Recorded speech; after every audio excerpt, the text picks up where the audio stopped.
School choice is again front and center at the state capitol. The House Education Committee is holding its first hearing on the measure Governor Greg Abbott named a top priority this session.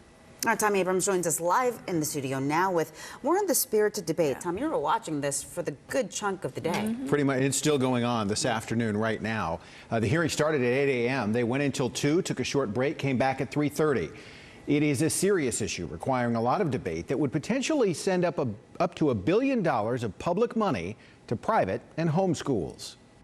The hearing room was packed with an overflow space for the Education Committee's first hearing on House Bill 3, the school choice bill. This is another tool in the toolbox for parents. Led by Chair Brad Buckley, the bipartisan committee debated the bill's merits. Proponents say it gives parents more of a choice in their children's education. Detractors see it as harming public education, using public dollars to give roughly $10,000 per student to attend private school or $2,000 for homeschooling, with priority going to students with disabilities and low-income families, with some concerned that it really helps the wealthy. So I really resent that, I guess, that this is for billionaires or millionaires.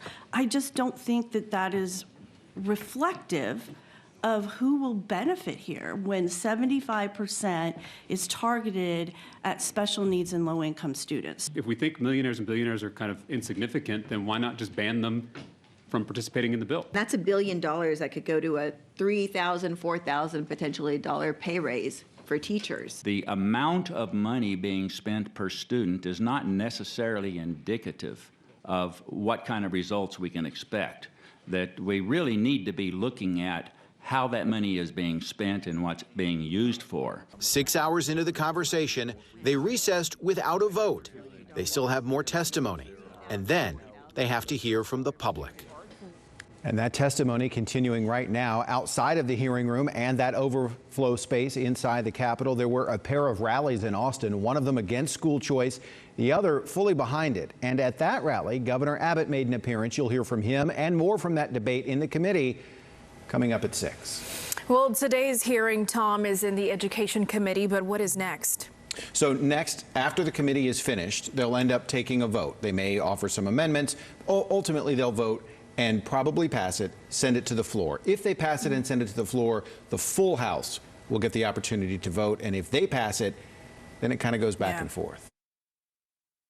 It's already passed its own version of a school choice voucher bill. How similar is it or different from what the House is considering?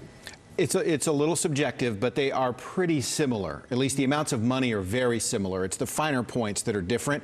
If it passes the House, there'll be a conference committee. Members of the Senate and House who are involved will get together. They'll hammer things out. Then they will compromise. Then it goes to the governor's desk. Okay, so still a lot to come with this. Yeah. Tom, thank you. Sure.